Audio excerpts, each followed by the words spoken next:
Hi everybody, Dan Illman here with the DRFBets race of the day for Wednesday, November the 7th. It's race number 8 at Aqueduct, a state-bred allowance for turf sprinters, and you can play it with your very own DRFBets account. Sign up for a new account at bets.drf.com and receive a 300% deposit match. Here's the field for race number 8 at the Big A on Wednesday. You can access free formulator past performances for this race on the Race of the Day event page on drf.com. Download them, handicap along with me. We'll take this field in post position order, beginning with the number 1 Beau Arts. And the first 4 horses in post position order exit the same race on October the 6th at Belmont, a similar turf sprint for New York bred entry-level allowance runners. Beau Arts that day was caught up in a torrid pace battle. The race pretty much went to closers, and after pressing the pace early, Beau Arts paid the price, ending up finishing last of 12.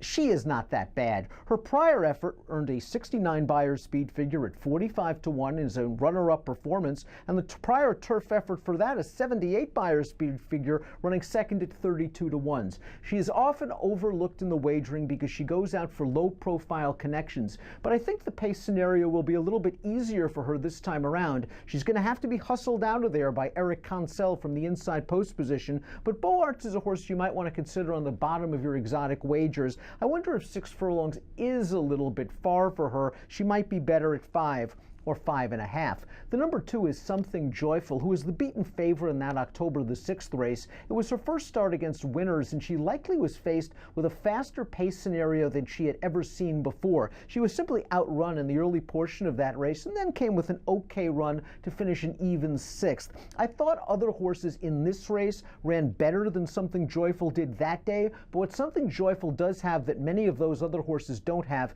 is upside potential. She's only raced 3 times in her career, and you have to think she's going to continue to get better with racing. 6 to 1 on the morning line for Something Joyful, who switches to the red-hot Manny Franco. She's a horse that you could certainly consider in multiple race wagers and single race exotics. I thought the number 3 Hollywood Cat ran better than Something Joyful in that October the 6th race. She was claimed by Jason Service way back on May the 31st. We know Service does well with turf sprinters, sending out World of Trouble to finish second in the Breeders' Cup Turf Sprint with a 1:18 buyer speed figure last week.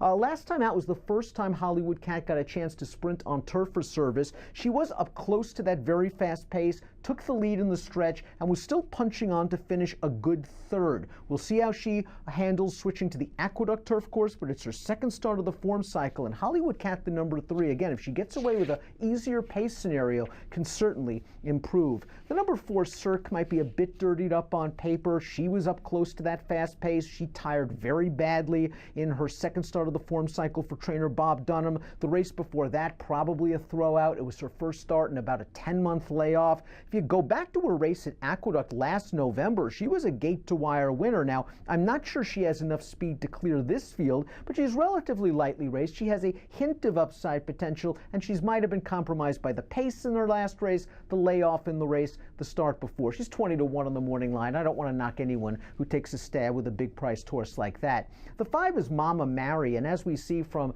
the Timeform US pace projector, we're expecting Mama Mary to get right to the front as she did in her most recent race, an off-the-turf event at Belmont. She went gate-to-wire that day. She has been rained off the turf in her last 3 races. She made her career debut on grass back on June the 8th. She was bet down to favoritism in a 12-horse field. There was a lot of buzz around Mama Mary, and she ran quite fine to finish 3rd. If she gets a scenario like this at 8 to 1 on the morning line under Luis Saez, she could be long gone, although it is still questionable as to what her ceiling is on the turf. But Mama Mary, her connections have wanted to get her back on the grass. Tis a Kitten is the number 6. Tis a Kitten's another one that's been stymied by the weather, just washed off the turf in her last 4 races. Her most recent turf effort came back on July the 21st. She didn't run badly at all that day. It was a key race. The 3rd place finisher came back to win a allowance race for Jersey breds at Monmouth with a 74, but then came back to Belmont to run 3rd in an open allowance race with a 73 buyer speed figure. Now, Tis a Kitten did get a good pace set up at Monmouth that day,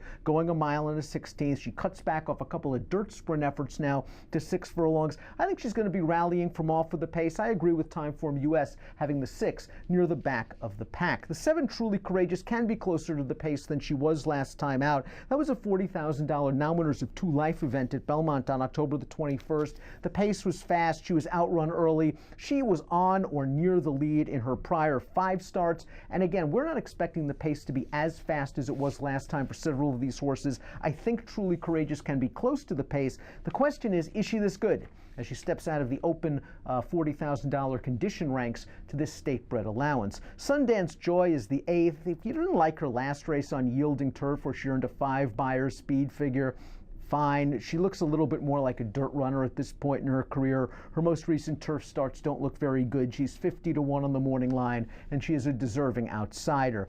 The 9 Spot Treatment finished ahead of 7 of these common foes, also eligibles included, in that October the 6th race. Now, she benefited from that fast and contested pace up front. She was next to last early. She was very wide turning into the stretch, and she came with a strong late rally. The 7th place finisher of that race came back to run second with a 73 Beyer speed figure in an open non-winners of 2 life $40,000 claimer. Spot Treatment might not get the same pace scenario in this spot, and that concerns me because she was 13-1 last time. She's 7-2 on the morning line here. I just don't think there's a lot of value on Spot Treatment. She is in very good form, but I prefer others. And of the sort of closers in this race, I want the 10 Dream Passage, although the depressed 2-1 morning line odds concern me. Dream Passage last time out, it was a race that went to closers, although the pace wasn't very fast.